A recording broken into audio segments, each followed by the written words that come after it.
আসসালামু আলাইকুম। মালদ্বীপ।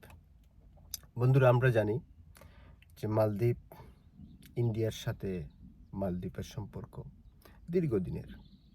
খুবই close relation. They have been involved very close relation. এমনকি একসময় বলা হতো যে মালদ্বীপের পররাষ্ট্রনীতি, ফরেন পলিসি, এটা প্রিটি মাচ ইন্ডিয়াই তৈরি করে দিত একসময়।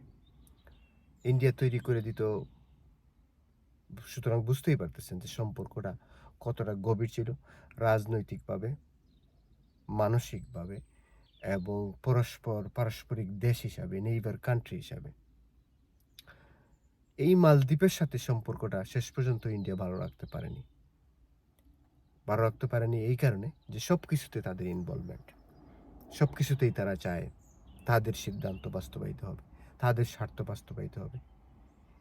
এইসব করে লাস্ট 10 ইয়ার্সে তারা মালদ্বীপের সাথে সম্পর্কটা এই পর্যায়ে নিয়ে গেছে যে মালদ্বীপের জনগণ, সাধারণ জনগণ বাধ্য হইছে যে ইন্ডিয়া আউট মুভমেন্ট স্টার্ট হইতে, এবং স্টার্ট হওয়ার পর থেকে এটার থেকে শুরু যে ইন্ডিয়া আউট মুভমেন্ট। দেন এটা আস্তে, আস্তে, আস্তে, আস্তে এমন একটা পর্যায়ে যেয়ে দাঁড়িয়েছে যে এটা গভর্নমেন্ট মানে ইলেকশনের একটা মেইন ইস্যু হয়ে দাঁড়িয়েছিল, ইলেকশন ক্যাম্পেইনের। এবং যে দলটি ইন্ডিয়া আউট মুভমেন্টের পক্ষে ছিল, যারা এটাকে চালু করেছিল, তারাই শেষ পর্যন্ত গভর্নমেন্টে আসছে। এবং গভর্নমেন্টে আসার পর এখন আপনারা দেখতেছেন কি হচ্ছে।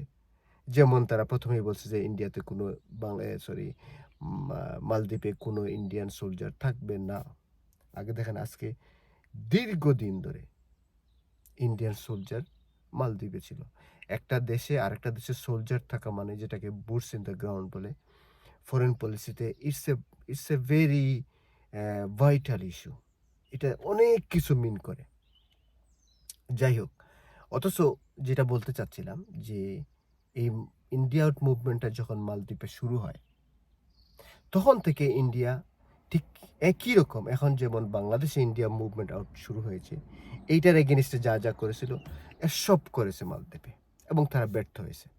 যেমন কি করছে, ডিনাই করছে যে না, এটা কিছু হবে না, এটা ফালতু, এটা কিছু লো কোয়ালিটির রাজনৈতিক কর্মীদের কাজ, যেটা কোনো রকমের কোনো কার্যকরী ভূমিকায় আসতে পারবে না, রাজনৈতিকভাবে কোনোভাবেই এরা আমাদের ক্ষতি করতে পারবে না। আমরা বড় দেশ, আমাদের অর্থনীতি শক্তিশালী, আমরা এদের সব কিছু করি, আমরা এদেরকে হেল্প করি, বিভিন্নভাবে এইড দেই, আমাদের ট্যুরিস্ট ওদের দেশে যে হেল্প করে, এই করে সেই করে, আমাদের ট্যুরিস্টরা বাঁচতে পারবে না, চলতে পারবে না। অথচ হয়েছে কি দেখেন, এই ইন্ডিয়া মুভমেন্ট আউট এরা শুরু করছে, এবং এইটার বাড়তে বাড়তে বড় হতে হতে এমন এক পর্যায়ে আসছে যে এই সরকার ক্ষমতায় আসছে, এইটার পক্ষের সরকার ক্ষমতায় আসছে, এবং ক্ষমতায় এসে সে ওই জায়গাতেই অটল আছে যে ইন্ডিয়া আউট মুভমেন্ট এখনও তারা ওটা চালিয়ে যাচ্ছে। এবং Muizzu, he is a strict person and brave person, to be honest, যে ইন্ডিয়ার মতো একটা বৃহৎ দেশ, পলিটিক্যালি স্টাবলিশড একটা দেশ, ডিপ্লোম্যাটিক্যালি ওয়ার্ল্ড ওয়াইড স্টাবলিশড।